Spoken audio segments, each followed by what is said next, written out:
अरे ये तो आरएसएस का लगता है रे। क्या है ये लव जिहाद गैंग आपके चश्मे से? बेटियों को बरगलाया जा रहा है। किस तरीके से ये आपको लगा कि किसी अभिनेता को धार्मिक कट्टर हो जाने की जरूरत पड़ी होगी? ये क्या देख रहे हैं कि मुस्लिम सुरक्षित नहीं? नसीरुद्दीन शाह जी कहते हैं कि हिंदुस्तान में मुस्लिम सुरक्षित नहीं। मैं भी बैठ के नमाज पढ़ा। नसीरुद्दीन शाह को एक तो पहली बात है कि एक्टर रहना चाहिए, कट्टर नहीं बनना चाहिए। आपकी हिम्मत नहीं होगी वो उनको डरा सके। तरह की असुरक्षा का भाव उन्हें अचानक कैसे होने लगा? चलो आप बताओ कहां पर मुस्लिम को किसी ने मारा? जाइए रहिए पाकिस्तान में रहिए। ऐसे बुद्धिजीवी अभिनेता जब इस तरह का बयान भी सार्वजनिक कर देते हैं कि मुस्लिमों से नफरत करना फैशन है हिंदुस्तान में, ऐसा बीते रोज उनकी ओर से ये बयान दिया गया था, तो ऐसे निराधार बयानों का क्या कोई वजूद है इस सर्वधर्म संभाव की अवधारणा वाले भारत में? मेरे में गलती है कि मैं बोल देता हूँ, दूसरे एक्टर नहीं। अरे पकड़ के मारना चाहिए ऐसे लोग। ममता कभी ये नहीं बोल सकती अरे कौन आएगा इधर, कौन आएगा, अरे आपके बाप के निकली। बेशक इसमें धार्मिक एंगल भी जोड़ देते हैं, तो आपका चश्मा ऐसी वारदातों को किस नजरिए से देखता है ये मैं जानता हूं। अब नाम दोनों जो बता रहे हैं वो हिंदू हैं, मारने वाले मुस्लिम हैं। तो मुझे लगता है कि अपराध को अपराध की तरह देखना चाहिए, ना कि उसमें धर्म का एंगल जोड़ना चाहिए। प्यार है तो आपका चाकू कैसे चलता है मुझे बताइए। इसमें धर्म संप्रदाय बीच में जाता। ओटीटी में सेंसर बोर्ड को रहना चाहिए। उनका जैसा कि पक्ष है कि ओटीटी में कोई जबरन आपको नहीं दिखाता है, वो आप अपनी स्वेच्छा के अनुसार वहां जाकर उस कंटेंट का चुनाव करते हैं। एक सिर्फ लड़की घाघरा बैठ के झुमके लगा रही, 8-10 झुमके में 1 मिनट में उसको घुमा के रखा दिया। Sir 67 lakh viewers. मोदी जी कहते हैं हमारा देश। रोज चर्चित और विवादित हुई 2 बड़ी फिल्म द कश्मीर फाइल्स और द केरला स्टोरी का भी होना चाहिए। जब ऐसी कहानियां सार्वजनिक होती हैं तो एक विशेष तबका खुले तौर पर विरोध में उतर आता है। सीधे शब्दों में कहें तो उनको सबसे ज्यादा मिर्च लग जाती है। केरला स्टोरी में जिन जिन लोगों को मिर्ची लगी है वो कौन से हैं? पंडित धीरेन्द्र शास्त्री जी, उनके चमत्कारों से यकीनन आप वाकिफ होंगे, तो क्या आपको लगता है उनके पर्चे बनाने की प्रक्रिया को लेकर? कुछ करने के बाद में वो चमत्कार दिखाते हैं, वो बोलते हैं कि मैं आपकी मन की बात पढ़ लेता हूँ। मैं ओपनली कह सकता हूँ, अगर आपको नहीं मिला है तो मैं दे रहा हूँ कि मैं ओपनली विरोध हूँ। क्रिटिक्स तो यहाँ तक दावा कर देते हैं कि इस बाइकॉट गैंग से करोड़ों का भट्टा बैठ जाता है। क्या गलती हो रही है बॉलीवुड से जो रीजनल मूवीज ने उनको बीट करना शुरू कर दिया? एक ही कारण है, हिंदू धर्म का मजाक। देखिए बाहुबली की कहानी महाभारत से उठाई है। इतना चेत करूंगा कि मालूम नहीं पड़ा साहब। सलमान खान को अपनी एक्टिंग और डायलॉग में, संवाद में थोड़े सुधार की जरूरत है। अगर आपके मुताबिक कि सबसे ज्यादा महंगी फिल्म होगी, सबसे बड़े बजट की फिल्म होगी, क्या सीक्रेट आप रिवील करना चाहेंगे फिल्म से जुड़ा TV9 पर? पिछली बार आपने गुस्से में प्रोग्राम का भी बायकॉट कर दिया है, तो मैं तो इंटरव्यू के से पहले थोड़ा असहज था कि कहीं मेरे प्रोग्राम का बायकॉट ना कर दिया जाए सर की ओर से ऐसे सवालों के बाद। तो अभी जो मोन्टाज में आपने अहम बातें सुनी अब तक, तो मुझे नहीं लगता कि कोई इस मशहूर चेहरे की पहचान के लिए कोई बड़ी भूमिका बनाने की जरूरत पड़ेगी। मैं चाहता हूं कि पीसीआर टीम सीधा विंडो पर उन्हें लेकर आए। आप हैं ख्याति प्राप्त अभिनेता मुकेश खन्ना जी, हर अहम मुद्दों पर आजकल अपनी बेबाकी के साथ राय रखने के लिए जाने जा रहे हैं और आज TV9 के साथ जुड़े हैं तमाम ज्वलंत मुद्दों पर अपनी बेबाक राय रखने के लिए। बहुत स्वागत आपका सर TV9 पर जी। और सबसे पहला सवाल आपसे सर ये कि बीते रोज जो आपने लव जिहाद गैंग का जिक्र किया था, तो थोड़ा प्रकाश डालिए खुलकर दर्शकों के लिए कि क्या है ये लव जिहाद गैंग आपके चश्मे से? देखिए मैं इसको पहले सीरियसली नहीं ले रहा था जी। कई लोग मुझसे कहते हैं आप लव जिहाद पे क्यों नहीं बोलते। मैंने कहा चलिए पता नहीं ये हमारी तरफ से ऐड किया गया है या सचमुच है, लेकिन बाद में जब बातें निकली, मतलब फिल्म जो केरला स्टोरी में वही बात उसी पर था सब कुछ। और अभी तो रिसेंटली 3-4 केसेस मेरे सामने हो गए जी। रिसेंटली अभी आई थिंक साहिल और साक्षी रास्ते पर टीवी कैमरे सीसी कैमरे के ऊपर 21 टाइम्स तक स्टैब किया उस लड़की को जिसके साथ उसने अफेयर किया था, धर्म परिवर्तन करवाया था।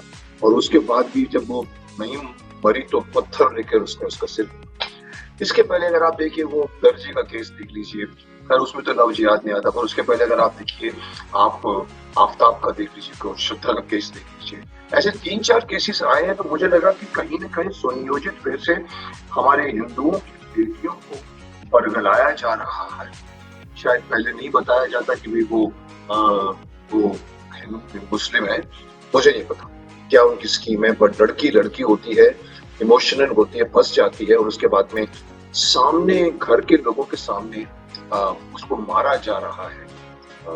उसके बाद में भी वो वापस नहीं आती है, और उसके बाद उसके 35 टुकड़े कर दिए जाते हैं। ये बात को मैंने इस बात को ज्यादा क्यों उठाया है, क्योंकि हमारे मशहूर कलाकार नसीरुद्दीन शाह जी ने एक स्टेटमेंट दी जो बहुत ही जिसको हम कहते हैं हाथ कंगन को आरसी। क्या अगर आपको दिख रहा है कि सामने सूरज है, तो अगर उसको आप चांद कहोगे तो हर आदमी खड़ा हो जाए। तो मतलब हिंदुस्तान में मुस्लिम सुरक्षित नहीं। जी मुझे सवाल पूछना। जी बोलिए। जी नसीरुद्दीन शाह जी के बयान का आपने जिक्र किया और एक वीडियो के जरिए उनके बयान पर आपत्ति भी जताई। आपने एक शब्दावली का और प्रयोग किया, धार्मिक कट्टर हैं वो। धार्मिक कट्टरता का जिक्र आपने उन अभिनेता के लिए किया है, तो आपको क्या लगा, मतलब किस तरीके से ये आपको लगा कि किसी अभिनेता को धार्मिक कट्टर हो जाने की जरूरत पड़ी होगी? आपके ही अगर मैं उस वक्तव्य पर जोर दूं। जी अभी देखिए, कट्टरपन क्या होता है? कट्टरपन उसे कहते हैं जब आप अपने धर्म में इतना बिलीव करते हैं कि बाकी सभी धर्म आपको अच्छे नहीं लगते। इस मामले में तो बाकी लोगों को काफिर कहा जाता है। जब दिख रहा है कि हिंदुस्तान में मुस्लिम सबसे ज्यादा सुरक्षित है, 100 करोड़ हिंदू होने के बाद में भी वो इतने असुरक्षित हैं कि मुझे बीच में अभियान चलाना पड़ा था हिंदू एकता दिवस के ऊपर। हर मंगलवार को मेरा ये 7 बजे मैं ये अभियान चलाया कि मिल के बैठो, जैसे वो लोग ईद की, वैसे लोग जुमा की नमाज पढ़ रहे हैं। हमें एकता चाहिए। अब ये इतने बड़े एक्टर को दिखता नहीं है, ये क्या देख रहे हैं कि मुस्लिम सुरक्षित नहीं है। तो जब उनको हर कोने में दिख रहा है कि कभी दो बंदे घुस के जाते हैं और एक दर्जी को सबके सामने तलवार से सिर काट देते हैं, आपको दिखता है कि एक केस के बाद दूसरे केस के बाद तीसरे केस के बाद आता है, उसके बाद भी आपको अपने बेटे की फिक्र है। बिल्कुल। उन्होंने बीच में स्टेटमेंट दिया था कि अगर मैं तो इतना डरता हूँ, आजकल हिंदू मुस्लिम इतने सुरक्षित नहीं है, मेरा बेटा अगर जा रहा हो, सामने से कोई भीड़ आ रही हो, मेरे बेटे का क्या होगा। मैंने उस वक्त भी कहा था, मैंने कहा भाई अगर आपको किस बात का डर है? अगर उनको पता लगा कि आप नसीर के लड़के हो तो आपको कंधों में उठा के लेके जाएंगे। उसके बावजूद नसीरुद्दीन शाह जी कहते हैं कि हिंदुस्तान में मुस्लिम सुरक्षित नहीं है। इसका मतलब है आप मुस्लिम का फेवर कर रहे हो, तो ये कट्टरता है। बिल्कुल फैक्ट को नकल अपने धर्म को अच्छा बोल रहे हो ना हिंदुओं को। तो इसीलिए मैं इनको कट्टर बोल रहा हूँ, क्योंकि सडनली ये जबान इन्होंने चेंज कर दिया। जी अभिनय को धार्मिक लिहाज से कभी भी जोड़ कर नहीं देखना चाहिए, लेकिन चंद अभिनेता शायद किसी खास मंशा के तहत ये करने लगे हों। आपसे इस मुद्दे पर और भी गहराई से जानेंगे, लेकिन फिलहाल जो मौजूदा परिदृश्य है देश में सुरक्षा को लेकर, इन अभिनेताओं की अगर मान लें तो धर्म विशेष की ओर से अलग अलग वक्त पर असुरक्षा की बात लगातार वजूद में आती रही है। तो क्या वाकई भारत में किसी धर्म या पंथ को मानने वाले को असुरक्षा का भाव हो सकता है क्या? आपका नजरिया इसको लेकर क्या कहता है?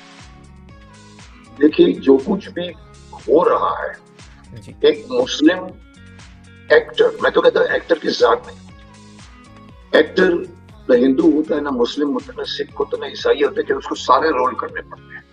मैं भी बैठ के नमाज पढ़ा। As an actor you have to play so many role. Ibrahim Khan Gardi किया है मैंने। लेकिन अगर आप एक संप्रदाय, एक धर्म के हैं और आपको सामने दिख रहा है कि हम लोग तो सुरक्षित हैं, लेकिन 100 करोड़ की हिंदू की आबादी, जबकि उनकी तादाद ही इतनी है कि उनको कुछ करने की भी जरूरत नहीं है, खड़े हो जाए सामने तो वो सुरक्षित रहेंगे। बट देखिए, दुखित हृदय से कहना पड़ता है कि 100 करोड़ हिंदू लोग आपस में नहीं मिल रहे हैं। मुस्लिमों में सीख ही मार दो तो मुस्लिम सब इकट्ठे हो जाएंगे, भीड़ जाएगी और और एक हिंदू हनुमान के मंदिर में जाकर पुजारी को मारेंगे और मूर्ति खराब कर देंगे। आप ये चीज उल्टा करके दिखाओ किसी, आप नहीं कर पाओगे, भले आप 100 करोड़ की आबादी, और हमारे यहाँ नहीं करते वो है जो दंगा फैलाते हैं। तो अगर नसीरुद्दीन शाह को, एक तो पहली बात है कि एक्टर रहना चाहिए, कट्टर नहीं बनना चाहिए। द मोमेंट यू बिकम कट्टर then you are biased, then आपकी एक्टिंग में वो चीज झलकेगी, शायद आप रोल नहीं लोगे हिंदुओं के। तो कट्टरता और एक्टिंग दो अलग अलग चीज है, और इनके केस में बहुत ज्यादा दिख रही है, क्योंकि ये एक फैक्ट को नकार रहे हैं कि यहाँ पर अगर हिंदुस्तान में मुस्लिम सबसे ज्यादा सुरक्षित है, आप 67 या 87 राष्ट्र मुस्लिम राष्ट्र हैं, आप कहीं भी जाइए आपको मुसलमान उतना खुश और सुखी नजर नहीं आएगा जितना हिंदुस्तान में है। उसके बाद भी आप कहते हैं कि मुस्लिम सुरक्षित नहीं है। क्या चाहिए आपको? 60 सालों से आपको, 70 सालों से आपको पिछली सरकार ने इतना कुछ दे दिया, अपीसमेंट के नाम पे, वोट के नाम पे, वो सब तो आपने हजम कर दिया। उसके बाद भी आप दूसरे धर्म के संप्रदाय के लोगों को छोटी छोटी बातों पर मारते हैं। दर्जी को इसलिए मारते हैं कि उसने एक पोस्ट कर दिया, लड़कियों को बताना है इसलिए आप लव जिहाद खेल रहे हैं। आप जो कुछ भी कर रहे हैं उसमें आपको क्या दिखता है? हिंदू सुरक्षित या मुस्लिम सुरक्षित? बिल्कुल सब हिंदू सुरक्षित नहीं है, क्योंकि हिंदू सुरक्षित नहीं, उनकी अपनी गलती है, क्योंकि उनके पास एकता नहीं। जिस दिन वो एक हो जाएंगे, किसी के बाप की हिम्मत नहीं होगी वो उनको डरा सके, या इस तरह के केसेस होंगे कि दर्जी के कमरे में घुसकर उसको मारेंगे। साहब आसपास के लोग इकट्ठे हो रहे हैं, लेकिन बात करना हमारे यहाँ पर हिंदू एकता नहीं। तभी मैंने बार बार कहा हिंदू एकता दिवस, हिंदू एकता दिवस। पूरे के पूरे 100 करोड़ एक साथ बैठकर आप जुमे की नमाज की तरह आप एक किसी भी मंदिर पे जाके आप आरती करिए, बात करिए, लेकिन बैठिए जी। जिस दिन आपको जूम शॉट ऊपर का है, अगर आप दिखे क्रेन का शॉट कि आप पूरे हिंदुस्तान में जैसे नमाज पढ़ते लोग, वैसे अगर आपको नजर आए टॉप कैमरे से कि हिंदू लोग बैठे हुए सीधे या ओमकार का जाप कर रहे हैं या आरती कर रहे हैं, हनुमान चालीसा पढ़ रहे हैं, आपको दिखेगा एक ही वक्त में 7 और 7:30 के बीच। ये नहीं कि मैं एक दिन गया था, वो एक दिन गया था, एक दिन गया था, वो तो चल रहा। यही प्रॉब्लम है हमारे, हम अपने धर्म को सीरियसली नहीं लेते जी। और चूंकि मुस्लिमों की सुरक्षा का मुद्दा वक्त दर वक्त बार बार निकलकर सामने आता है, बार बार अलग अलग तबके के लोग ये मुद्दा उठा देते हैं कि मुस्लिम असुरक्षित है, तो आपका व्यक्तिगत नजरिया और विस्तार से समझना चाहूंगा थोड़ा सा कि इस तरह की असुरक्षा का भाव उन्हें अचानक कैसे होने लगा, क्या वजह हो सकती है इस विरोधी भावना के उपजने की? सर, सरेआम झूठ है जी। अगर इतने intelligent actor Naseeruddin Shah interview में कहे जाते हैं मुस्लिम सुरक्षित नहीं है, मैं कहता चलो आप बताओ मेरे को कहां पर मुस्लिम को किसी ने मारा, बताइए आप। पिछले 1 साल की घटनाओं में ले लो, आप बताइए कितने मुस्लिमों के ऊपर अटैक हो गए, और आप सामने देखिए कितने हिंदुओं पर अटैक हो गए। तो फिर सुरक्षा की भावना की मैं क्या इलेबोरेट करूं? जो कह रहा है मुस्लिम असुरक्षित है, आइए प्रूव करके बताइए ना साहब। सिर्फ बोलने से क्या होता है? आपको अगर, मैं तो यहां तक कहूंगा कि ये जितने भी मुस्लिम कहते हैं अगर हिंदुस्तान इंडिया में हम सुरक्षित नहीं है, तो साहब आप उस कंट्री में जाइए ना जहां पर आप सुरक्षित रहेंगे। और ये इतने बड़े एक्टर हैं जिनको बहुत कुछ दिया है हमारी हिंदी फिल्म इंडस्ट्री ने, हिंदुस्तान ने इतना पैसा कमाया। चाहिए रहिए, पाकिस्तान में रहिए, सीरिया में रहिए, मिस्र में रहिए, आप इंडोनेशिया में रहिए, आपको वहां पर बहुत मान, ट्राई करके देख लीजिए, खुद पता लगेगा कि आप हिंदुस्तान में सबसे ज्यादा सुखी हैं जी। और सुरक्षित तो छोड़िए, आप सुखी हैं, आपको सब फैसिलिटी दी जाती है जी। हम जो लोग पिछली सरकार ने शुरुआत किया था जी। हम लोग सर्वधर्म संभाव की विचारधारा को मानने वाले लोग हैं, उसको आत्मसात करने वाले लोग हैं, और एक्टर नसीरुद्दीन शाह का आप जिक्र कर रहे हैं। ऐसे बुद्धिजीवी अभिनेता जब इस तरह का बयान भी सार्वजनिक कर देते हैं कि मुस्लिमों से नफरत करना फैशन है हिंदुस्तान में, ऐसा बीते रोज उनकी ओर से बयान दिया गया था, तो ऐसे निराधार बयानों का क्या कोई वजूद है इस सर्वधर्म संभाव की अवधारणा वाले भारत में? आपका नजरिया? सब जैसे कि मैंने कहा, हाथ कंगन को आरसी किया जी। अगर मैंने कंगन पहना है तो मुझे वो मिरर की जरूरत है दिखाने की, देखो मैंने कंगन पहना है, कंगन है मेरा। अगर नसीरुद्दीन शाह जैसे इंटेलिजेंट एक्टर अगर ये बयान देते हैं कि हम मुस्लिम सुरक्षित नहीं हैं, तो हर हिंदू को हंसी आनी चाहिए इस बात से। मर तो मेरी बेटी रही, जी मर तो मेरे यहाँ के लोग रहे, छोटी छोटी बातों में। अगर आपने कुछ कहा तो सर कलम कर, जी अगर आपने इस्लाम के खिलाफ बोला, सर कलम कर दिया जाए। इसको कट्टरता नहीं कहेंगे तो और क्या कहेंगे। बिल्कुल सर्वधर्म संपन्न जिसको हम कहते हैं, उसका मतलब होता है हर धर्म के लोग दूसरे धर्म को प्यार करें। जी बिल्कुल एक मैं समान तो ये उल्टा, जी मैं तो ये चाहूँ कि ये बोलना भी ना जरूरत पड़े कि कौन सुरक्षित है कौन असुरक्षित है। 140 करोड़ सुरक्षित हैं हम लोग। हमारी अगर असुरक्षा है तो बाहर के मुल्कों से होनी चाहिए। आपस में भाइयों के बीच में ये धर्म के नाम पे, जिहाद के नाम पे अगर किया गया है तो ये नाटक है, टपोसला है। ये एक सुनियोजित वे से अपने धर्म को प्रचार करने की, बढ़ाने की।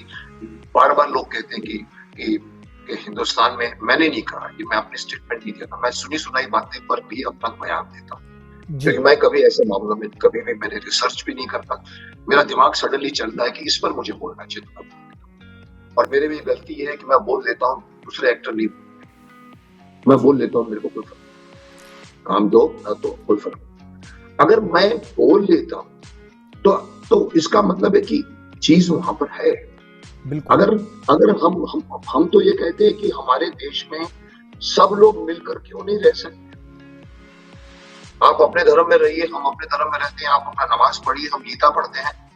डोंट इंटरक्रॉस, डोंट से कि कभी हिंदू धर्म ने कहा है कि किसी मुस्लिम को मेरे गीता के खिलाफ बोल के दिखाओ तुम्हारा सर तोड़ दूंगा। बोला किसने आज तक? किसी ने। फर्क तो दिख रहा है सब। जी मैं क्या प्रूव करूं उसको? मैं तो सिर्फ वो कह रहा हूं कि जिसमें लोग कह रहे हैं कि ये हिंदुस्तान में एक तरह का खौफ डाला जा रहा है। और किसी ने एक बहुत बड़ा स्टेटमेंट दे दिया था, मुझे नहीं मालूम कितना सच है। उसने कहा था कि भाई इनका तो एक लक्ष्य है कि पूरे वर्ल्ड को मुस्लिम, पूरे उनको हिंदुस्तान को टोटली मुस्लिम बनाने की उनकी योजना है। किसी ने कहा था, मैंने पढ़ा है, मैं अपनी स्टेटमेंट नहीं दे रहा हूँ, उनका ये लक्ष्य है शुरू से। गजवा ए हिंद का आप जिक्र करना चाहते हैं? ये वर्ड मैंने जी, गजवा ए हिंद का अलग अलग जिक्र आता है, इसको लेकर भी खुलकर बात करेंगे और ज्यादा। लेकिन अभी आपने जी आप अपनी बात बोल रहे थे, आपकी सॉरी मैं आपकी बात कट गई थी, आप अपनी बात बोल। नहीं, मैं यही कह रहा था कि मैं बोलता इसलिए मैं चुप बैठा था इस मामले में जी। और कई लोग मेरे से ज्यादा बोल चुके हैं, जो धार्मिक सनातनी हैं वो भी पढ़ते हुए हैं। मुझे बोलने की जरूरत पड़ी जब नसीरुद्दीन शाह जैसा एक्टर बोल सकता है, तो फिर मैं क्यों नहीं? मैं अपने धर्म के बारे में क्यों? और मैं धर्म के बारे में नहीं बोल रहा हूँ, एक फैक्ट के बारे में जी, बिल्कुल एक हकीकत के बारे में। पिछले 6 महीनों में 5 केसेस हुए हैं दर्जी को लेकर, 4 लव जिहाद के केसेस को लेकर। अगर ये केसेस सामने आए हैं तो कोई बंदा जो थोड़ी भी अक्ल रखता हो वो कभी भी नहीं बोलेगा कि अरे भाई, अरे कौन श्रद्धा सुरक्षित है या आफताब सुरक्षित है, साहिल सुरक्षित है या साक्षी सुरक्षित? आप देख लीजिए, आपको मालूम है। उसके बाद में आप स्टेटमेंट देते तो मैं सामने आके मैंने कहा कि भाई नसीरुद्दीन शाह जी, आप बहुत इंटेलिजेंट एक्टर है, लेकिन आपके मुंह से ऐसी हल्की बात सुनकर मुझे हैरानी होती है। आप अपना फैक्ट क्लियर कीजिए, आप अपने जो है अकाउंट्स क्लियर कीजिए, आपको खुद मालूम पड़ जाएगा कि आपके इस वक्तव्य से जुड़ा हुआ एक संक्षिप्त सवाल मेरा और है, क्या नसीरुद्दीन शाह ने एक खास विचारधारा के तहत इस तरह की बयानबाजी की होगी? क्या इस तरह के भी नैरेटिव निकल कर सामने आ रहे हैं? देखिए, हमारे यहाँ पर 2-3 तरह की विचारधाराएं चलती हैं। एक सनातनी, एक हम अखंड भारत बनाएंगे, हम जहाँ पर पूरा कांधार से लेकर इस इंडोनेशिया तक पूरा अखंड राज्य था, अखंड भारत की बार बार कल्पना की जाती। एक तरफ ये है, एक तरफ दूसरी तरफ की धारा ये है कि जिसको हम लोग कम्युनिस्ट धारा कहते हैं जी। कम्युनिस्टों को पता नहीं क्या प्रॉब्लम है, वो शुरुआत से लेकर चाहे ये निकला चाइना से है या रशिया से है, मुझे नहीं मालूम, निकलते धीरे धीरे ल्यूटन्स बनते हैं। और ये आज से नहीं, 70 सालों से कॉफी टेबल में दिल्ली में जाकर बैठ के इनका प्रोपेगेंडा सिर्फ ये होता है कि हिंदुओं के खिलाफ में कोई वीडियो डाली जाए, कोई विचारधारा डाली जाए, किसी पेपर के जर्नलिस्ट को खरीद दिया जाए।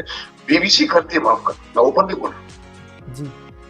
बीबीसी पैसा देती है कि आप एक ऐसी वीडियो लेके आओ जो जो हिंदू धर्म के खिलाफ। क्या प्रॉब्लम है उनको, मुझे नहीं पता। इनका नाम ल्यूटन्स रखे।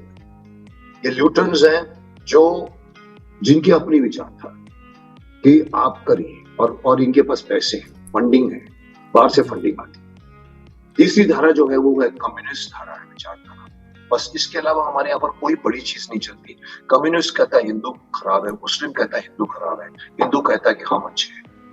कौन किसको रोकेगा, मुझे नहीं पता। जी, आपने फंडिंग का जिक्र किया अभी, तो क्या नसीरुद्दीन शाह जैसे एक्टर्स जो हैं या कोई भी दिग्गज सेलिब्रिटी है वो इस तरह की बयानबाजी करता है, तो कोई संगठन ऐसा क्या काम कर रहा है भारत के अंदर जो ऐसे बयानों के लिए फंडिंग करता होगा, जैसा कि अभी आपने कहा?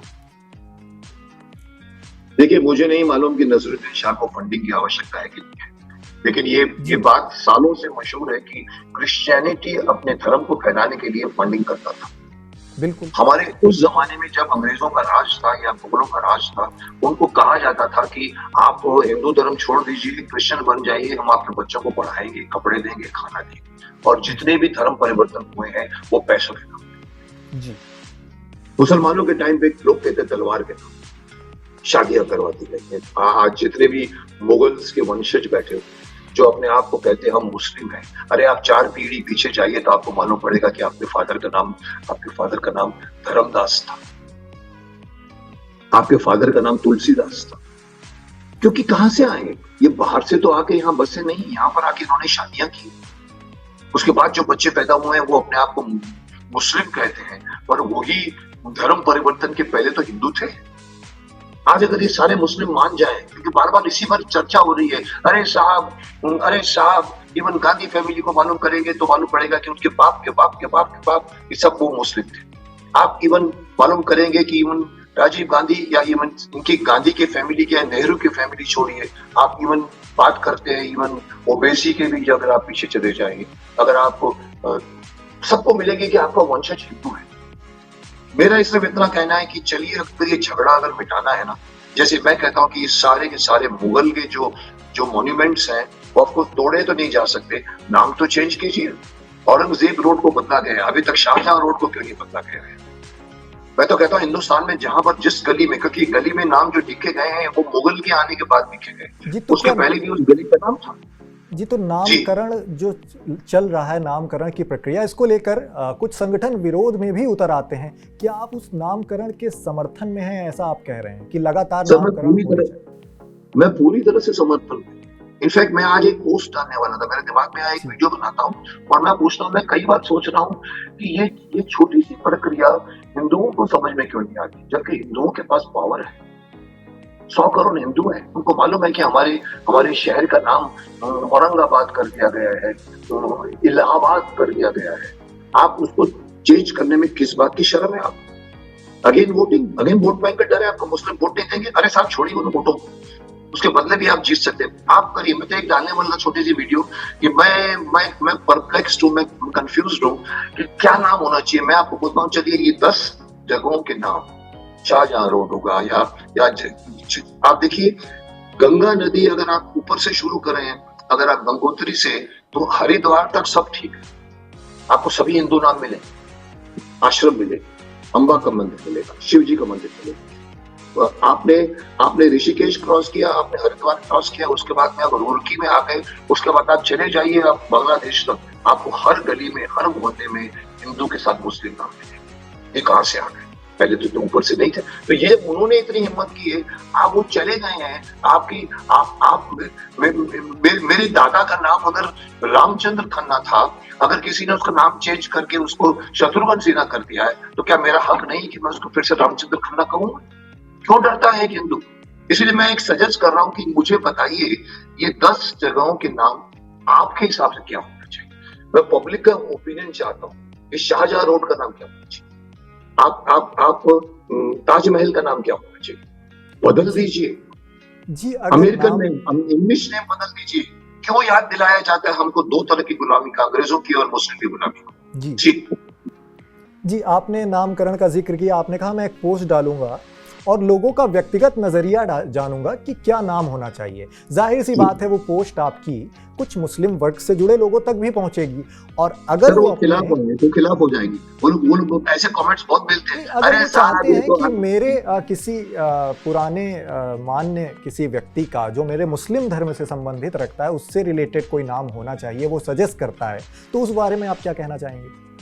पर उनके रिलेटेड यहाँ पर 200 साल से ज्यादा पहले कौन है? आज अगर है तो आप सभी धर्म परिवर्तित है। साउथ में सभी मुस्लिम परिवर्तित है, साउथ में सभी क्रिश्चियंस परिवर्तित है।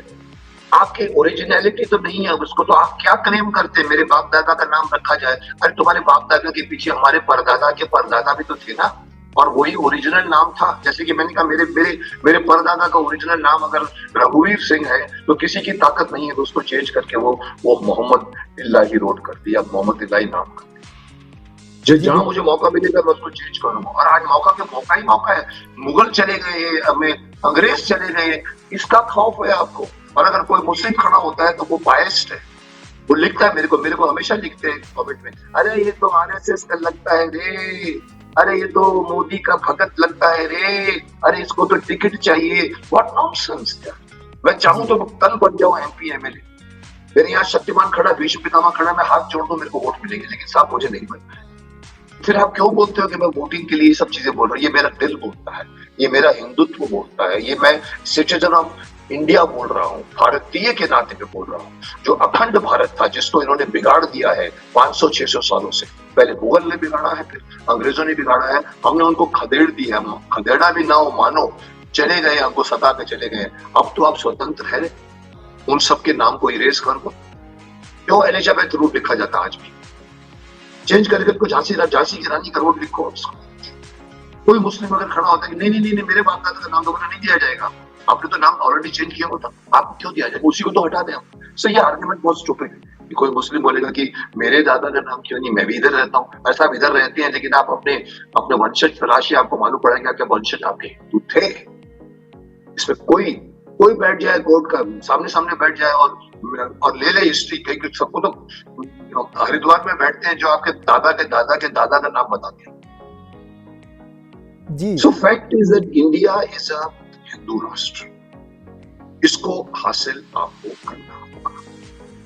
वोट को भूल जाए जी। और जैसा राजनीति को जी, और जैसा कि अभी आपने कहा अपना वक्तव्य में, आपने ये भी कहा कि लोग इस तरह के कमेंट करते हैं, प्रतिक्रियाएं देती हैं कि बीजेपी आरएसएस का है ये, तो आपको क्या लगता है ऐसा कि क्यों जब कोई हिंदुत्व की बात करता है तो उसे खास संगठन से जोड़ दिया जाता है?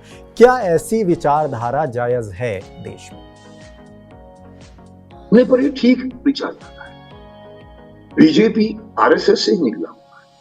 बीजेपी हिंदुत्व की डिमांड करता है, आरएसएस भी हिंदुत्व की डिमांड करता है। आप सहमत रहते हैं? मतलब कि अगर आरोप लग रहे हैं तो कोई सब निराधार आरोप है। और कोई मुझसे कहता है कि मैं अरे आरएसएस की जबान बोल रहा हूँ सर, अरे मैं आरएसएस ज्वाइन नहीं किया ना, मैंने बीजेपी की ज्वाइन किया, मैं किसी पार्टी का सदस्य नहीं हूँ, लेकिन मैं विचारधारा रखता हूँ। और मुझे लगता है कि क्यों नहीं, आप क्यों बोलते हैं हिंदुत्व का मतलब 33 करोड़ देवी देवता। यहाँ पर मुस्लिम लोग मजाक उड़ाते हैं, कौन है रे वो, कौन है वो क्या है, गणेश। अरे पकड़ के मारना चाहिए ऐसे लोग। आप हमारे ही देश में रहते हैं, हमारा ही खाते हैं, आप एक कोने में पड़े हुए हैं, और आप हमारे हिंदू के ऊपर एक छींटे मारते नहीं, आप थूकते हैं। हिंदुओं के पास ताकत है साहब, लेकिन वोट अपने इलाके में वो बाहुबली आप कुछ नहीं कर सकते, ना नरेंद्र मोदी जी कर सकते, ना अमित शाह कर सकते। क्यों नहीं कर सकते साहब? मैं तो बोलता हूँ, क्यों एक prime minister of India can not control Mamata Banerjee, can not control Kerala, can not control even Karnataka? Why? There should have been change in the constitution. The moment any party comes into the power, he has the exclusive rights to interfere into any state because he has been chosen. The party has been chosen by the country, people. भले 10 पार्टियां और मिल के उन्होंने भी अपनी जगह बना ली है। बंगाल में ममता को हटाना मुश्किल है, लेकिन साहब ममता कभी ये नहीं बोल सकती, अरे कौन आएगा इधर, कौन आएगा, अरे आपके बाप की नगरी। ओपनली बोलती साहब। मैं कभी कभी हैरान होता कि वो क्या बोलती है मुझे समझ नहीं आता, माफ करना मैं ओपनली बोलूं, वो क्या बोलती है मुझे समझ नहीं आता। बात हो रही है ट्रेन एक्सीडेंट की और बात करती है गोधरा कांड। क्या कर रहे हैं आप? और ऊपर से आप बोलते हैं सीबीआई नहीं आएगा मेरे यहाँ पर। अरे क्या आपने वो बंगाल का एरिया खरीद लिया है? आपको वहां पर सेवा करने के लिए चुना गया है। आप बांग्लादेश के लोगों को आने देते हो, जो हमारे देश के लिए खतरा है, तो उसको स्टॉप करने की हक होना चाहिए अमित शाह को। और अगर वो नहीं स्टॉप कर सकता तो हमारी कमजोरी है। आप राजा नहीं है, आप राजा बनते हैं और फिर भी आप एक छोटे से एक अपने रियासत के राजा या जो भी लीडर है उसको कंट्रोल नहीं कर सकता, तो फिर आप राजा क्या है? Change the constitution and make the thing कि जो भी पार्टी रूलिंग आएगी उसका हक होगा, इवन वो पार्टी जहां पर उनकी खुद की पार्टी। जी, और बहुत सी चीजें जी जी। और सर, अभी आपने अपराध के धार्मिक रंग का भी जिक्र किया, तो यकीनन आप, ये सवाल मेरा थोड़ा बड़ा हो सकता है शायद, कि यकीनन आप 2 खबरों से अभी बीते रोज वाकिफ हुए होंगे कि दिल्ली में एक 16 साल की लड़की को चाकू से गोद कर सरेआम मौत के घाट उतार दिया गया। एक और वारदात इससे पहले हुई थी, श्रद्धा वालकर नाम की लड़की की उसके ही प्रेमी ने बेरहमी से हत्या कर दी थी। इन दोनों वारदातों की गहराई में अगर जाते हैं तो विश्लेषक इसमें धार्मिक एंगल भी जोड़ देते हैं। तो आपका चश्मा ऐसी वारदातों को किस नजरिए से देखता है, ये मैं जानना चाहता हूँ। मैं तो वही कहता हूँ जो दिखता है मुझे। अगर आप इसको धार्मिक कलर देते हो तो धार्मिक कलर दीजिए, क्योंकि मुस्लिम ने हिंदू को मारा है। आप नाम दोनों जो बता रहे हैं वो हिंदू हैं, मारने वाले मुस्लिम हैं और मरने वाले हमेशा हिंदू होते हैं। तो मुस्लिम कल मीरा रोड मुंबई की, वहां से भी एक वारदात वजूद में आई।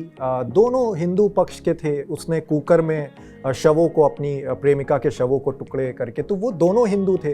तो मुझे लगता है कि अपराध को अपराध की तरह देखना चाहिए, ना कि उसमें धर्म का एंगल जोड़ना चाहिए। देखो, किसी किसी जगह पे आपके पास सही है, अपराध को अपराधी की अपराधकरण की तरफ देखना चाहिए। मुझे तो हैरानी होती है कि अपराधी अपराध करता क्यों है? उसको पता नहीं है वो पकड़ा जाएगा। उसके पीछे उसने 50 केस देखे कि पकड़ के जेल में सड़ रहे हैं बड़े बड़े सीईओज, फिर भी वो अपराध करता है, क्योंकि अपराध एक उन्माद होता है।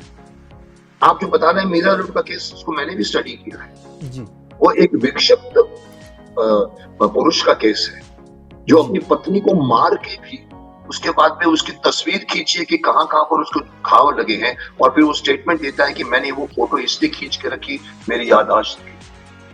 वो भी अनाथ नहीं है, लेकिन जिस तरह से उसकी कहानी है कि वो अनाथालय में पड़े हुए हैं और उनका बीच में प्यार था, सब कुछ था। अगर प्यार है तो आपका चाकू कैसे चलता है मुझे बताइए। इसमें धर्म संप्रदाय बीच में नहीं आता, इसमें अपराध की तरफ बीच में आता। ये केस को आप लव जिहाद से मत करिए, वो सुनियोजित है। ये एक पर्सनल केस है, और आपको ऐसे हजारों केस जिसमें हम अमेरिका में भी, फ्रांस में भी अभी जाके गन से बच्चे जाके मार देते 200-300। धर्म नहीं आता जी। ड्रग्स लिया होगा शायद, ड्रग्स खाए होंगे उसने, और उसको किसी बच्चे पर गुस्सा है। अपराध क्रोधात भवति सम्मोह, सम्मोहात भवति स्मृति विभ्रम। अब क्रोध आपको भ्रमित कर देता है। वो क्षण में उसने किया है, उसको अलग श्रेणी में रखा जाना चाहिए, क्योंकि वो रोकना किसी के बस की बात नहीं। इसीलिए एक जनरल एटमॉस्फेयर को चेंज करना चाहिए। हमारे गूगल ने खराब करके रखा हुआ है। आपको पता है चाइना ने गूगल बंद करके रखा हुआ। Can any country stop Google? जी। अगर उनको उसका फायदा समझ में आया, और मुझे भी आज सबसे बड़ा दुश्मन गूगल लगता है। आज हर जानकारी गूगल से अच्छी बात। आप पढ़े लिखे नहीं हो तो भी आपने फट टाइप किया, आपको मालूम पड़ेगा। वो इंस्टेंट जानकारी है, पर आप ज्ञानी नहीं हुए, सिर्फ नॉलेजेबल हुए। आपको नॉलेज मिलती है जो 8 साल के बच्चे को 16 साल का नॉलेज मिलता है, भ्रमित हो जाएगा। वो ऐसी पिक्चरें देखता है, ऐसे। अभी इस आदमी ने भी यही कहा ना, जिसने अपने, अभी मीरा रोड की बात कर रहे हो, कि मैंने एक वेब सीरीज देखकर ये प्लान बनाया। तो ये तो विक्षिप्त होने की बात है, इससे nothing to do with any धर्म संप्रदाय। वेब सीरीज में उसने देखा कि कैसे शरीर को काट के संजोया जाता है। साफ, लेकिन आप किसको मार रहे हैं? अपनी पत्नी को मार रहे हैं। बिल्कुल। तो ये मैं बोलता हूँ, अगर आप मुझसे आउट ऑफ द वे जाके पूछे, तो जो अपने इस टॉपिक में नहीं है, मैं तो कहूंगा कि गूगल का इफेक्ट बंद किया जाए, ओटीटी की अश्लीलता बंद की जाए, ओटीटी में सेंसर बोर्ड को लाया जाए, वहां सब कुछ दिखाने वाला। क्यों? जो यहाँ अलाउड नहीं है वो ओटीटी प्लेटफॉर्म को कैसे अलाउड? क्योंकि अभी तक आप उसको कंट्रोल करिए। आप हिंदुस्तान के राजा हैं साहब। अनुराग ठाकुर ने कहा कि हम लाएंगे। अरे लाएंगे क्या होता है साहब? लाओ ना, मैं होता तो कर ले आता उसको। ये वो अपना पक्ष ये रखते हैं कि ओटीटी जैसे प्लेटफॉर्म्स में कोई अपनी स्वेच्छा से जाता है, हम जबरन आपके घर में वो चीज़ नहीं पहुंचा रहे हैं जिस तरह की टीवी का कोई धारावाहिक आपके रेगुलर घर में प्रसारित होता है। ओटीटी एक ऐसा माध्यम है, उनका जैसा कि पक्ष है कि ओटीटी में कोई जबरन आपको नहीं दिखाता है, वो आप अपनी स्वेच्छा के अनुसार वहां जाकर उस कंटेंट का चुनाव करते हैं। बहुत सही कहा आपने। इसी पत्ते पर ये लोग दांव खेल रहे हैं शुरू से। अरे साहब देखना है तो देखिए, हम तो तरफ दे रहे हैं आप, लेकिन एक और पक्ष ऊपर बैठा होता है, वो बोलता है 1 मिनट, दे रहे हैं का मतलब क्या? क्या मतलब है आपका? हाँ, आप हमारे यूथ को बिगाड़ रहे हैं। मैं बैठा हूं, मैं उसको रोकूंगा। It is not between the person जो giving and taking, because common man Bihar में बैठा हुआ, एक मैंने छोटी सी वीडियो देखी थी जिसको शॉर्ट्स कहते हैं, मैं हैरान हूं। शॉर्ट्स जो बनते आप जाते यूट्यूब, उसमें एक सिर्फ लड़की घाघरा पहन के झुमके लगा रही है, 8-10 झुमके में 1 मिनट में उसने घुमा के रखा दिया। सर 67 लाख व्यूअर्स, तो वो लोग तो देखना चाहेंगे। आप पोर्नो दिखाओगे तो वो भी देखेंगे, लेकिन कौन रोकेगा दिखाने के? कौन क्या और क्यों दिखाएंगे? आपको अपनी मॉरल ड्यूटी नहीं है क्या? ये सिर्फ कमर्शियल मामला है। आपको नहीं मालूम है कि आपके बच्चे भी देखते होंगे, आपके बच्चे भी बिगड़ते होंगे, ड्रगिस्ट बनते होंगे। जैसे ये आदमी ने वेब सीरीज देखी है, तो उसके इफेक्ट्स को अगर देखो तो सरकार के पास में या किसी एक संस्था के पास में इतनी पावर होनी चाहिए कि wait, this is not a world of only commercial, we are concerned with the youth of our country. हमारे मोदी जी कहते हैं, मैं बार बार कह चुका, माफ करना, बुरा भी लगा होगा। मोदी जी कहते हैं हमारा देश 25 साल के बाद में सबसे यूथफुल देश होगा पूरे वर्ल्ड में। सुना होगा जी, आपने भी तारीफ, मैंने भी तारीफ। लेकिन साहब कोई मुझसे ये सवाल पूछता जो मैं पूछता हूँ, वो यूथ जब 25 साल के बाद वहां पहुंचेगा, उसके कंधे के मजबूत होंगे। अगर कंधे मजबूत नहीं होंगे, देश उस पर टिकेगा तो देश लड़खड़ा जाएगा। और वो यही हो रहा है। जिस तरह की ट्रेनिंग आप बच्चों में बांट रहे हैं, जहाँ योगा सिखाना चाहिए वहां पर आप लोग पोर्नो सिखाते हैं। आपको जिस तरह से अच्छी अच्छी बातें दिखानी चाहिए, आप बुरी बुरी बातें दिखाते हैं। तो वो लड़के तो देखो एक बच्चे का स्लेट खाली होता है, वो लिखा ही खाली, भगवान खाली करके भेजता है उसको। उसके ऊपर लिखा जाता है क ख ग से लेकर ABC से लेकर माँ की जानकारी से लेकर टीचर की जानकारी से लेकर किताबों की जानकारी धीरे धीरे प्रिंट होती है, और वो अपने उसी चीजों से एक परिपक्व एक पर्सनैलिटी बनती है। अगर हम ये गूगल को टीचर बना देंगे, न गुरु रहा है, न टीचर रहा है, न मार रही है, न बाप रहा है।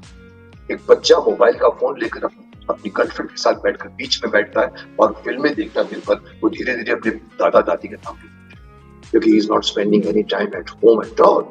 उसको का आप स्टॉप नहीं करना चाहिए। मेरे को पावर दे तो मैं बोलूंगा वेट कर, गो बैक टू इवन मैं तो बोलूंगा go back to the landline phones.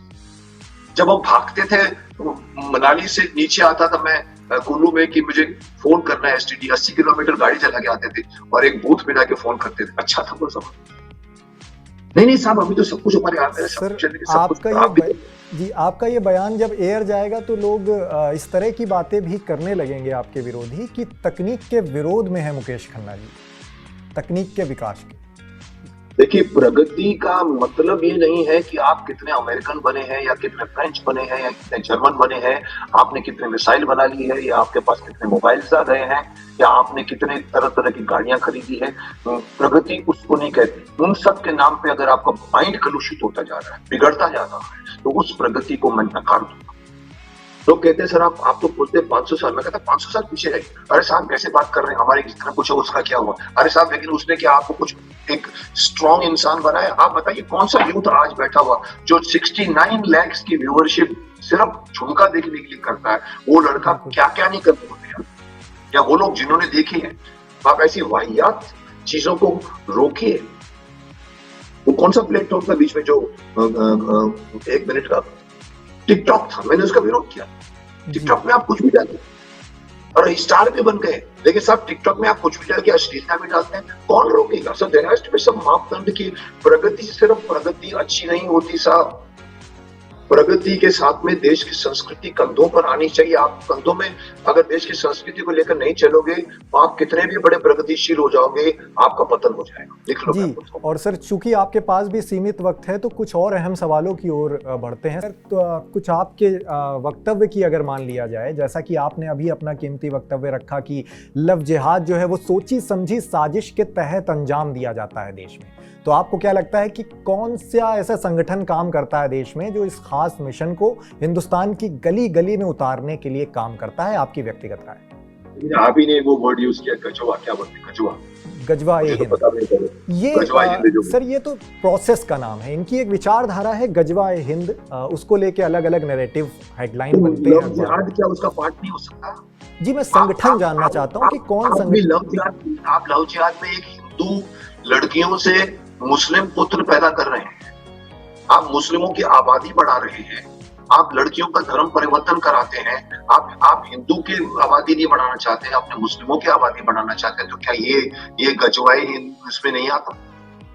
यही इनके मानसिक थॉट है कि मैं मानने को मजबूर हो गया क्योंकि ये वन आफ्टर अनदर होता जा रहा है। इसको मारा, उसको मारा, उसको मारा। तो क्या मुझे लगता है कि कहीं ना कहीं इसके पीछे ये सोच है कि आप एक प्लानिंग किया हुआ है, फंडिंग होती होगी शायद, कि आप जाओ और आप ऐसे 25-50 लड़कियों को चेंज करना। जैसे क्रिश्चियन में था कि आप क्रिश्चियनिटी को चेंज दे दो, हम आपको पैसे देंगे। और आपको पता है वो हमारे जमाने में एक्टर्स भी एक्ट्रेसेस भी हैं जो इस तरह का प्रमोशन में होते हैं, क्रिश्चियनिटी बना, उनको पैसे दे। फैक्ट जी। हम क्यों ना करते? हम क्यों? अगर आप खुलकर नाम लेना चाहें किसी का कि आप? नहीं सर, मैं किसी का नाम नहीं ले सकता, मैं किसी का, but it's a fact that there are people who are funded कि क्रिश्चियनिटी बढ़ाई क्या जी। उनके मिरेकल के बड़े बड़े स्टेज होते हैं, आपने देखा होगा कि वो आके हाथ लगा के वो गिर जाता है। सब प्रोपेगेंडा हमारे यहाँ पे भी, साधुओं संतों में हमारे यहाँ भी चलता है। क्या पावर दिखाना चाहते हैं कि आपने हाथ लगाया वो गिर गया? अरे साहब, एक मरते हुए बच्चे को वो दिखाते हुए हाथ लगा के मरा पड़ा हुआ, थोड़ी देर के बाद बात कर करके उसको पानी मारते हैं और वो हिल रहा है। आपको क्या पता वो मरा पड़ा था कि बेहोश पड़ा हुआ? आपको बताते देखो वो मारे। That is the propaganda by Christianity, जो सबसे बड़ा धर्म है पूरे वर्ल्ड में, उसके पास पैसे हैं। तो इसके पीछे क्यों नहीं हम सोचें कि ये भी करने का लव जिहाद भी उसी पार्ट का एक ब्रांच है जो यंग लड़कों को यंग लड़कियों के साथ प्यार करके इस्लामीकरण करके, लेकिन बाद में मुझे समझ में नहीं आया कि मार क्यों दिया उसको। अगर बच्चे पैदा करने हैं तो बच्चे पैदा कीजिए ना, यहाँ पर आके मैं अटक जाता हूँ। जी, आपने बॉलीवुड के हिडन एजेंडे का भी जिक्र किया, पुरजोर ये मुद्दा उठा दिया और अलग अलग वक्त पर उठाते भी आप रहते हैं। तो जिक्र बीते रोज चर्चित और विवादित हुई 2 बड़ी फिल्म द कश्मीर फाइल्स और द केरला स्टोरी का भी होना चाहिए। जब ऐसी कहानियां सार्वजनिक होती हैं तो एक विशेष तबका खुले तौर पर विरोध में उतर आता है। सीधे शब्दों में कहें तो उनको सबसे ज्यादा मिर्च लग जाती है, वो भी आधारहीन। क्या कहना चाहेंगे आप? देखिए, केरला स्टोरी ने 3 लड़कियों की रियल स्टोरी बनाई। कश्मीर फाइल्स ने हिंदुओं के एक्सोडस या क्या कहते हैं जिसको आप, इतने लोगों को भगाया गया था। मेरे घर में परिवार में भी लोग छोड़कर आए हैं श्रीनगर को। तो ये फैक्ट है। अगर उस फैक्ट को दबा के रखा गया हो जो कश्मीर फाइल्स कहती है, और वो अगर एक चित्रण करती है, तो जिसके ऊपर ये आरोप लगा है वो तो फिल्म को बैन करना चाहिए। केरला स्टोरी में जिन लोगों को मिर्ची लगी है वो कौन से हैं? किसने बंद किया? वो बंगाल ने बंद करने की कोशिश की थी, शायद इवन तमिलनाडु ने बंद करने की कोशिश की थी, या कर्नाटक, मुझे नहीं मालूम। लेकिन वो जब किसी आरोपी का जब पर्दा हटता है तो वो तो खड़ा हो जाएगा ना, वो बोलेगा नहीं, ये सब झूठ है। आज तक उसको एक्सपोज नहीं किया। किसी बंदे ने हिम्मत करके फैक्ट को लिख के लाया है, जो लाना चाहिए। ऐसी और फिल्में बननी चाहिए, मैं तो कहता हूँ, जिसमें ये सब चीजों का खुलासा होना चाहिए। क्यों डरते हैं हम? आइए नेक्स्ट फिल्म बनाइए जिसके ऊपर हमको किसका डर है? मुस्लिमों का डर है। माफ कर, मुस्लिम हमारे, मैं भी मुस्लिमों के बीच पड़ा हूँ। मेरे भी बचपन में मुस्लिम दोस्त हुए। मेरे को एक्टर बनाने वाला भी एक मुस्लिम था, तो पहली बार मेरे को स्टेज पे चलना सिखाया उसने। आज भी मेरे से कांटेक्ट नहीं बोलो। हम उस जमाने में कभी ये नहीं देखते थे कि अरे देखो सफेद टोपी हम कभी नहीं देखते। हमको मुस्लिम नहीं दिखते थे, हमको यार दोस्त थे। हम शूटिंग के बीच में जब जब रोजा तोड़ा जाता था तो मेरा पिकअप मैन शेख, अरे मुकेश जी आइए ना, वो क्या कहते हैं, वो तोड़ने को क्या कहते हैं, वो करिए। हाँ, तो मैं भी बैठ जाता था उनके साथ, खजूर खाते हैं वो पूरी की पूरी शूटिंग रुक जाती थी और बेंच के ऊपर पूरे के पूरे फल वल ये वो नाश्ता का ब्रेक होता था और उसमें मुस्लिम तो बैठते थे, हिंदू क्रू भी बैठते थे। आज नहीं रह गए ऐसा, आज वैन्स में रहते हैं। तो उस जमाने में ट्रंक बिछाकर खाना खाते थे जी, समझ तो टाइम तो बचा है। तो इन लोगों को मिर्ची लगती है तो इसीलिए लगती है कि इन लोगों को किसी ने खोला नहीं आज, और आज खोला है तो आप खड़े हो जाते हो। आप बताइए आप राइट है कि रॉन्ग है, वो तो नहीं रॉन्ग है, प्रूव करके बताइए कि अलग किसका रॉन्ग है। मैं कैसे कर सकता? बिल्कुल, और यही खूबसूरती है सनातन संस्कृति की, सभी धर्मों को स्वीकार करने के साथ अपने धर्म की बात की जाती है। और चूंकि आप हिंदुत्व के उत्थान और उन्नति पर हमेशा लगातार जोर देते रहते हैं, तो उस परिकल्पना पर भी आपकी राय जरूर जानना चाहूंगा, जहां कुछ धार्मिक गुरुओं और संतों की ओर से जल्द हिंदू राष्ट्र बनाने की मांग भी रखी जाती है। तो जैसा मैं समझ पाता हूं सर, मैं सवाल अपना कंप्लीट करूं सर, कि मैं जैसा समझ पाता हूं कि जैसी भारत की परिकल्पना है सर्वधर्म संभाव वाली, ऐसे में हिंदू राष्ट्र का, हिंदुस्तान का क्या हिंदू राष्ट्र हो जाना क्या हमें अपनी मूल अवधारणा से भटका देगा? इस नैरेटिव पर आपका टेक।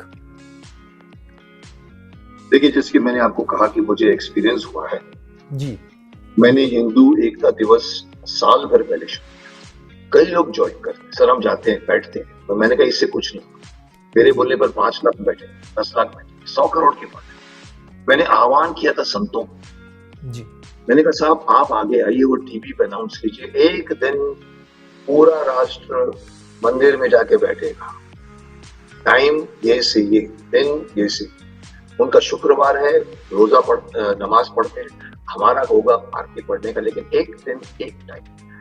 ये मैंने इसलिए कहा था कि मैंने कहा ना मैं कोई नेता हूं, ना मैं कोई बड़ा व्यक्तित्व हूं कि जो मेरी बात पर मानेंगे, मानने वाले हैं, मेरी भी अपनी गुड भी है। लेकिन मेरे को हैरानी हुई कि मैंने ये बात ओपनली कही थी। मैंने कहा देखिए, जुम्मे की नमाज है, संडे की मास है, हिंदुओं के पास क्या है? जी, उनके पास में इमाम है जो आप बाहर आके टीवी पे बोलता है चांद देख लिया मैंने, नेक्स्ट डे ईद हो। वहां पोप बैठे वेटिकन में, बाहर खड़ी के गैलरी में कुछ बोल देते, पूरा वर्ल्ड को सुनता है। हमारे पास कौन सा ऐसा ऋषि है? अपने आप को बड़े बड़े पीठ कहते हो, पीठाधीश कहते हो, आप इस छोटी सी बात को समझ के आगे क्यों नहीं आते? आपस में डिसाइड कीजिए, हमारा लीडर ये है, हिंदुस्तान डिसाइड करेगा ये हमारा लीडर है। वो आके नेक्स्ट डे बोले कि उसने भी चांद देख लिया है, अब आप पूजा करना शुरू कीजिए।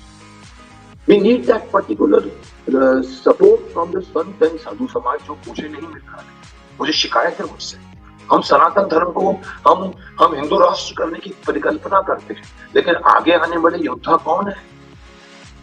मोदी जी है, बीजेपी है, आरएसएस है, मुकेश खन्ना भी आगे उसमें जुड़ के रखा हुआ। लेकिन उससे बड़ी संस्था होती है साधु संत। हम कहते हैं हमारे देश में जितने संत हैं पूरे वर्ल्ड, लेकिन उस संतों का फायदा क्या? सिर्फ ये कथाएं करते हैं, प्रवचन करते हैं, मिरेकल्स दिखाते हैं, मुझे उस पर भी ऑब्जेक्शन है। आप अपने पावर को यूज करके समाज को सुधारिए।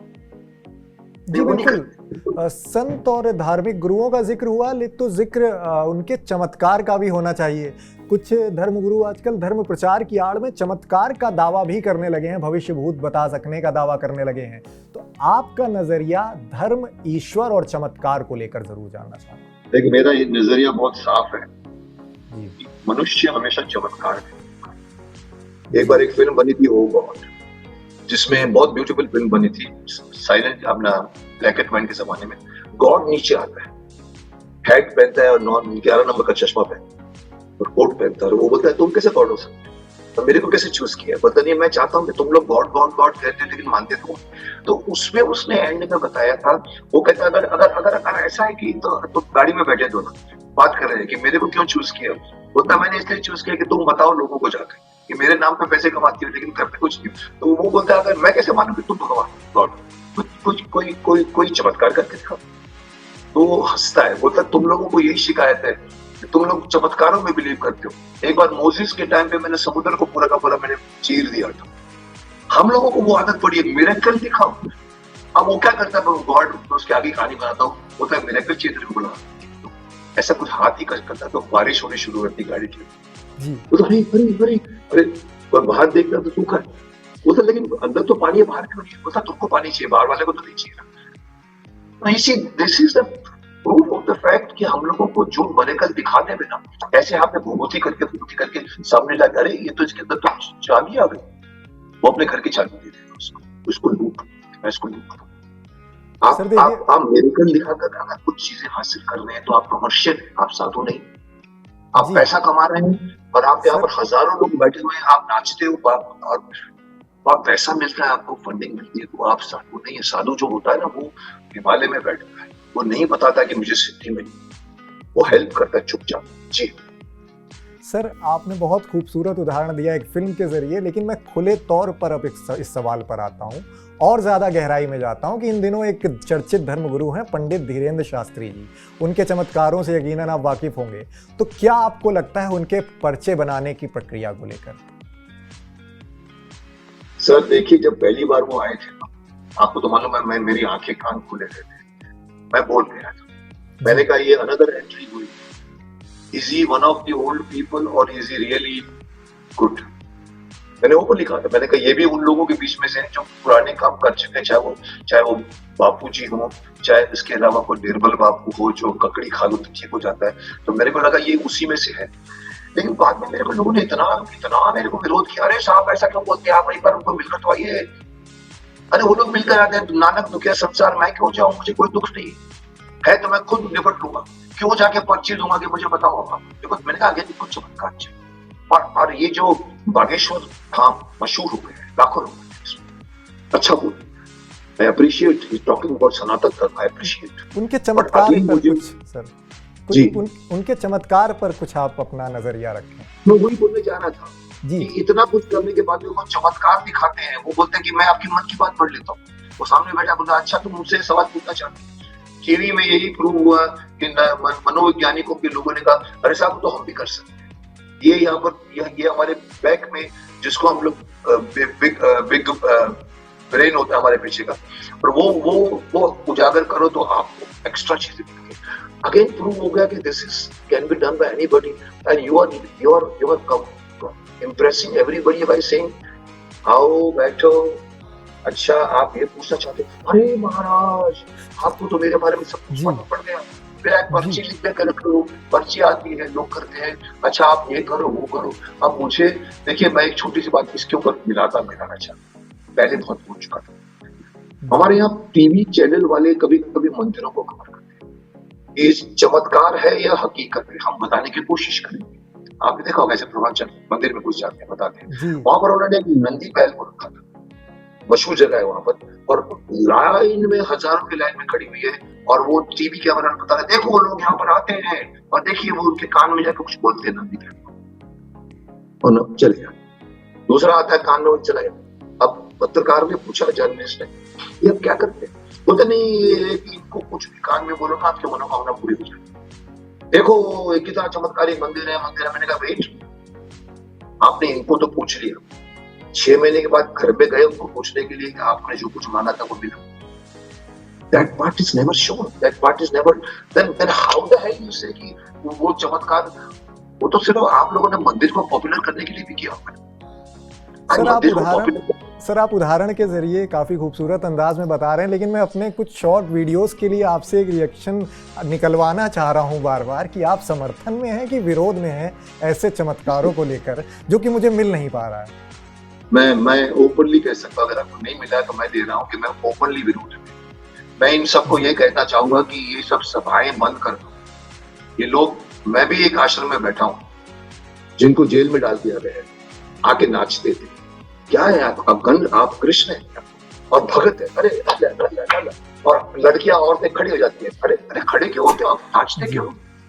इवन इसी बागेश्वर में मैंने जब देखा औरतों को तो बाल खींच रहे, नोच रहे, मैंने एक सवाल पूछ लिया, मैंने कहा भाई ये क्या आपको लगता है कि ये सब लोग खरीदे हुए नहीं हो सकते, हम अपने शक्तिमान फिल्मों में ऐसे औरतों से करवाते हैं जी, तो ये कर रहे हैं, इनको पूछो घर में जाके ऐसा करते हैं, कोई औरतें घर में कुछ नहीं करती, जो कोई ट्राई नहीं करता, कोई पूछता नहीं, लोग मेरा विरोध करते हैं। तो आप मुझसे अगर पूछते हैं तो मैं बोलता हूँ कि आप चमत्कार, अगर आप में पावर है, जो जो जो हमारे दयानंद सरस्वती में था, आ गया था, उन्होंने तप किया था, उन्होंने पूरे शरीर को योगा में कन्वर्ट करके योगिक पुरुष बन गए थे।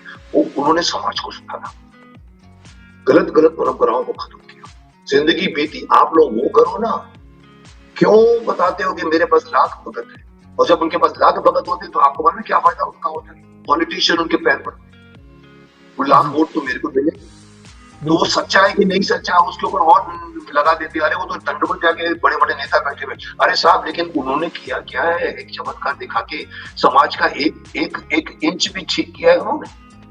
इन्हीं जिसके बारे में आप डायरेक्ट जवाब चाहते हैं, मैं इन्हीं को पूछना चाहता हूँ। अच्छा बोल लेते हो, अच्छा कुछ कर लेते हो, टीवी पर आते हो, आपका खुद का चैनल है शायद, इसको छोड़ के आप कुछ चमत्कार कर दीजिए, हमारे देश के सूखे को दूर कर दीजिए, हमारे देश की गरीबी को दूर कर दीजिए, हमारे देश में ये जो सांप्रदायिक झंडे होते हैं उसको बंद कर दीजिए। अगर आप में ताकत है तो मैं आपका पैर बोलूंगा, बिल्कुल। लेकिन आप बोलते मैं पर्ची पढ़ लेता हूँ। वो एक स्टूपिड कहता है कि अच्छा ये प्रॉब्लम है, करेला खा, और उसके हजारों लाखों को बैठे स्टूपिड। देखिए, नानी दुखिया सब संसार, इसका फायदा साधु संत। मैं साधु संत में डेरिवेटिव वर्ड में नहीं, साधु संत मेरे हिसाब से वो होता है जो हिमालय में रहता है। एक बहुत अच्छे, अभी मैंने एक आर्टिकल पढ़ा, मॉन्क का जो मॉन्क रहते हैं जो नेपाल, उनके प्रचारक गुरु हैं, उन्होंने एक बहुत अच्छी बात की। उसको सवाल पूछा जर्नलिस्ट ने कि आपको सिद्धि मिल रही है, ये जो बौद्ध सिद्धि मिलती है सबको, आपको मिली है? उसने हमें बताना आगा, और बोलते आपके कोई ऐसे कोई लोग हैं जो बता सकते हैं जिनको सिद्धि मिली है? वो लोग पसंद नहीं करेंगे कि उनका नाम बताया जाए। कंपेयर दीज विद दीज साधु जो टीवी में अपने कवरेज करते हैं, बोलते हैं वो लोग चुपचाप काम करते हैं जी। कहने वाले तो यहाँ तक कहा है कि 500 साल के बैठे हुए हैं हिमालय में, और वो मैंने पूछा था उनसे, मैंने किसी को पूछा, मैंने कहा आप लोग कैसे क्या काम करते हो? बोलता है हमारा ऐसा है कि हम लोग अपने सूक्ष्म शरीर को लेकर आते हैं अपने कंट्री में या जहां भी बना, और कुछ अच्छा करके वापस आते हैं। Now that is something real. TV coverage is not real, it is commercial. The moment you want to charge, you are commercial, you are not karmic.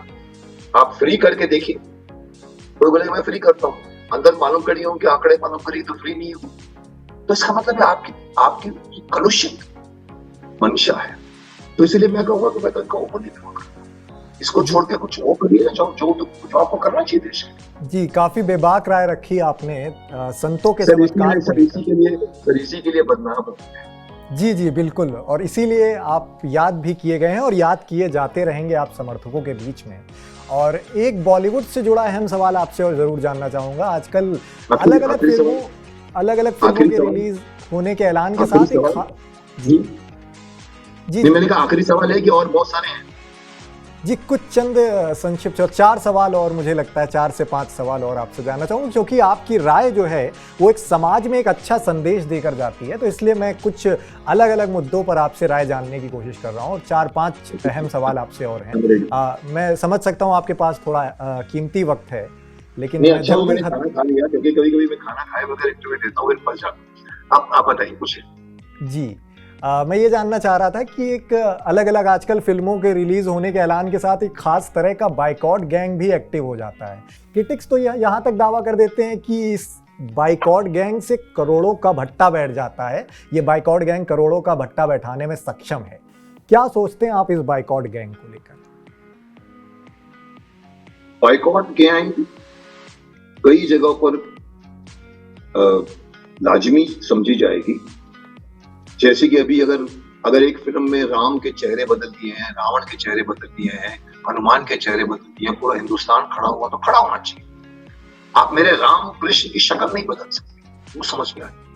लेकिन कभी कभी फिल्म नहीं देखी होती क्योंकि कोई शो नहीं हुआ उसका, फिर भी लाखों लोग उसको बोलते हैं बाइकआउट करेंगे, क्योंकि आमिर खान ने 10 साल पहले एक स्टेटमेंट दिया था कि मैं इस कंट्री में सुरक्षित नहीं हूँ, और फिर पीके बना के उन्होंने हमारे शिव जी का अपमान किया था, इसीलिए मैं इसको बाइकआउट करूंगा। दैट बाइकआउट इज फिल्म देखकर बायकॉट कीजिए, समझ में। तो मैं आपके साथ हूँ, पर मैं भी इस चक्रों में फंसा। पद्मावती के टाइम पे मैंने भी सपोर्ट किया था। मैं आर्नोल्ड के कई प्रोग्रामों में बैठा हूँ और कर्मी सेना वगैरह सब बैठती थी। मैं बोलता था हाँ, मैंने कहा ये आप इतिहास को चेंज नहीं कर सकते। हालांकि फिल्म मैंने देखी नहीं थी, पर वो लोग जब इंसिस्ट कर रहे हैं नहीं आप हमको फिल्म दिखाइए, बंसाली ने फिल्म दिखाई। इस पॉइंट पे मैं बोल गया, मैंने कहा अगर आपको लगता है आपने चेंज नहीं किया तो दिखा दो ना एक शो। नहीं हम नहीं दिखाए, तो फिर डाउट हो जाएगा। तो उसमें भी मैं बैठा, पर आपको बता दूं ये बॉयकॉट करना, टीवी में डिस्कशन करना, अल्टीमेटली आपस में संधि हो जाती है बॉयकॉट करने वाले और प्रोड्यूसरों में, और उसके बाद जो फायदा होता है वो लाखों में नहीं करोड़ों जी। क्योंकि लोग बोलते हैं अच्छा क्या हुआ है, आप देखे नहीं जाते। एक मुस्लिम ने कहा अरे साहब वो कल फिल्म हम देखेगा, हम फिल्म नहीं देखेगा लेकिन हम ये फिल्म देखेगा क्योंकि इस फिल्म में ये बात आई। आप मुझे लगा कि मैं अननेसेसरी फिल्म का प्रमोशन कर रहा हूँ, इसलिए मैंने डिस्कशन में बैठना छोड़ा। इवन बाहुबली की सेकंड टाइम जब आई तो मैं नहीं बैठा, मैंने कहा छोड़िए, फिल्म तो देखी नहीं है। कितने लोगों ने कहा है, उन्होंने बेचारे लाखों करोड़ों रुपए खर्च करके कोशिश की है, शायद ड्रेस चेंज किए, थोड़ा बहुत कैमोफ्लेज किया है, वो किया है जी। कई बार आपने गुस्से में प्रोग्राम का भी बायकॉट कर दिया है, तो मैं तो इंटरव्यू के से पहले थोड़ा असहज था कि कहीं मेरे प्रोग्राम का बायकॉट ना कर दिया जाए सर की ओर से, ऐसे सवालों के बाद। आपने बहुत सही सवाल पूछे हैं, और देखिए मेरे को हमेशा डिपेंड करता है कि सवाल कैसे सेंसिबल है, मुझे मजा। और ये होता है कि सर आपकी करियर कितने साल पहले शुरू हुआ, मतलब चुप। तो मुझे पसंद वो आता है जब सामने वाला अपनी रिसर्च करके इंटरव्यू लेने का। आपने किया है, आपको पता, आप पूरी तैयारी करके आए हैं, तो I can't right what you download जी। और बॉलीवुड से जुड़ा एक और सवाल आपसे कि बीते रोज बॉलीवुड का बिजनेस भी लगातार लड़खड़ाता जा रहा है। साउथ की फिल्में, ऐसा कहा जाता है, क्रिटिक्स दावा करते हैं कि अरबों छाप ले गई हैं। तो आपको क्या लगता है क्या गलती हो रही है बॉलीवुड से जो रीजनल मूवीज ने उनको बीट करना शुरू कर दिया है, वो भी बेहद बुरी तरीके से? एक ही कारण है, हिंदू धर्म का मजाक करना। किसी ने कहा था सर अपन पहले क्यों नहीं किया आपने इसका प्रोटेस्ट, तो मैंने कहा देखो जब जागो तब सवेरे। उस वक्त सोशल मीडिया भी नहीं था, हमने नहीं किया था, इसका मतलब ये नहीं कि आज नहीं करेंगे। आज हमको अक्ल आ गई, चलो क्या बोलना चाहता हूँ, आज हम बोल रहे तो बोल रहे, क्या ऑब्जेक्शन था? ये पॉइंट उठा था कि काली देवी को सिगरेट पीता वो दिखा रहे हैं, आप शिव जी को बाथरूम में भागता वो दिखा रहे हैं जी। आप लक्ष्मी के साथ बॉम्ब जोड़ रहे हैं।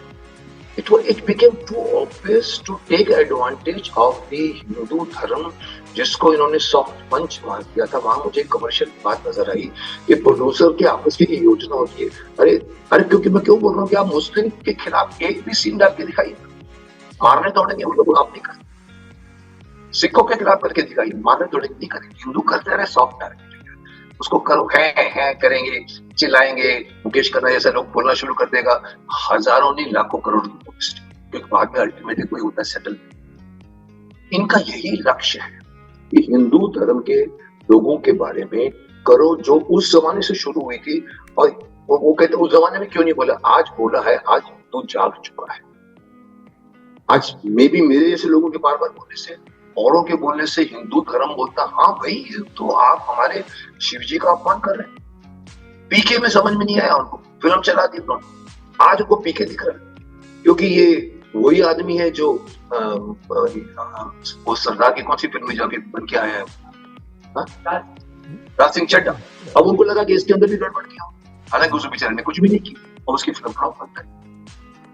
तो यह कि हिंदू जागते हैं, इसीलिए साउथ की फिल्में चली क्योंकि उन्होंने एक कृष्ण का अवतार दिखा दिया। कार्तिकेय शायद फिल्म, उसके सामने PRRR ये फिल्में चली क्योंकि वो केवल बाहुबली, आप देखिए बाहुबली की कहानी महाभारत से उठाई गई जी। हमारे महाभारत में आपको हजारों प्लॉट मिलते हैं, आप वहां से क्यों नहीं उठाते? क्यों आप हिंदू धर्म का मजाक उड़ाना चाहते?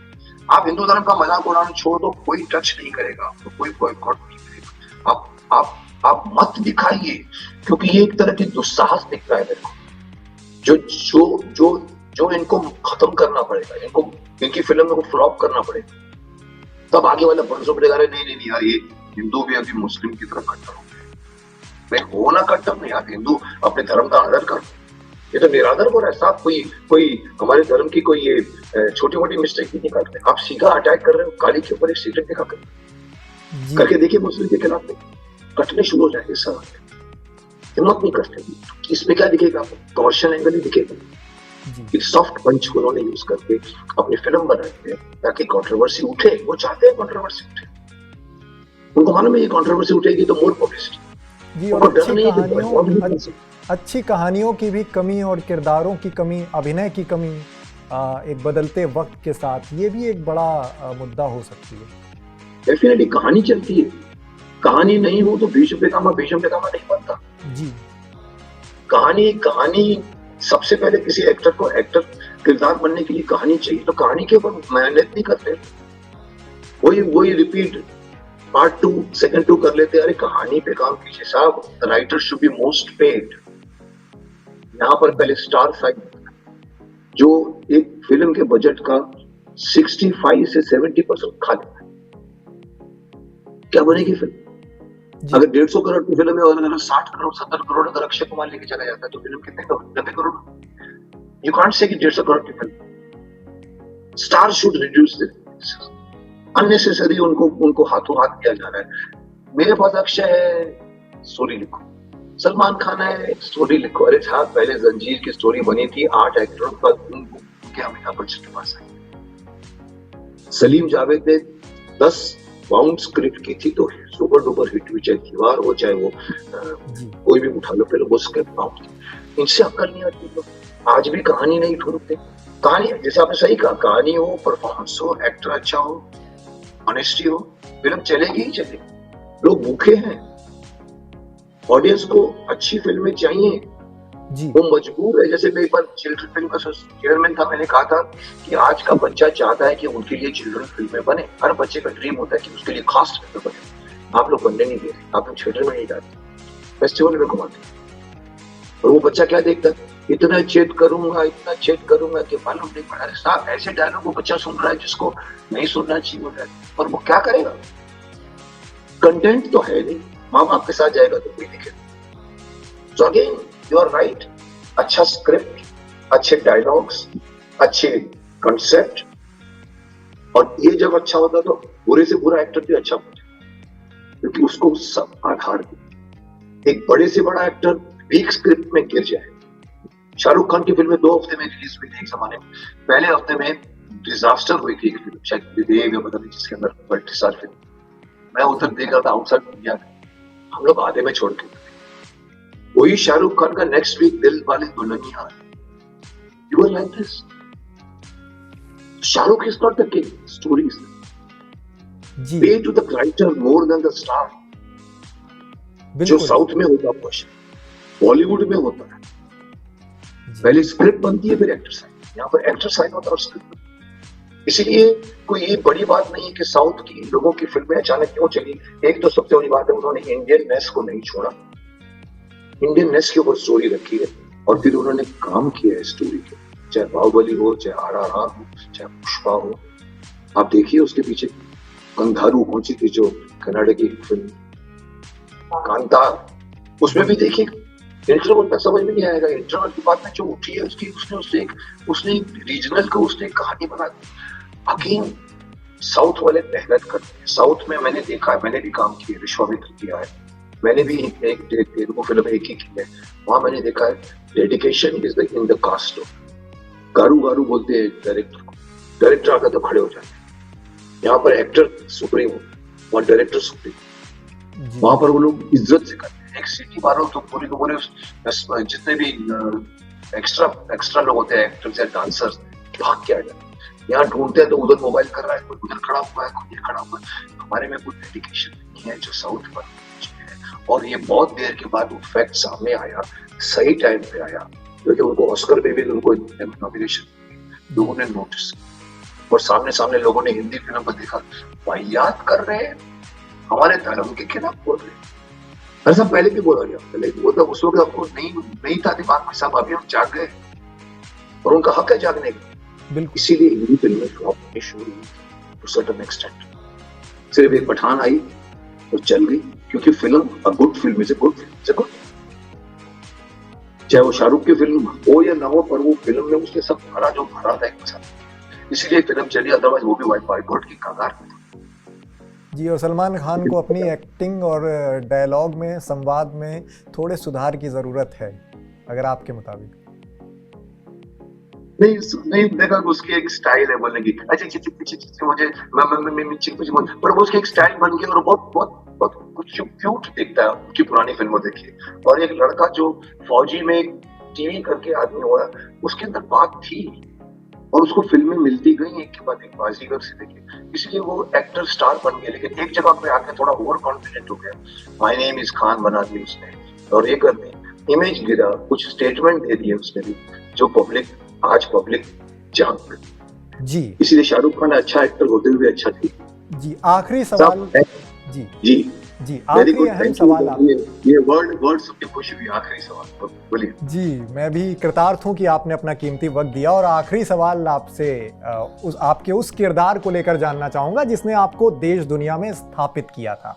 शक्तिमान 90s के दौर में, मतलब आपके हर घर में आपने लोकप्रियता अपनी चरम पर पहुंचाई, और आप अब खबर है कि दोबारा सिल्वर स्क्रीन पर आ रहे हैं।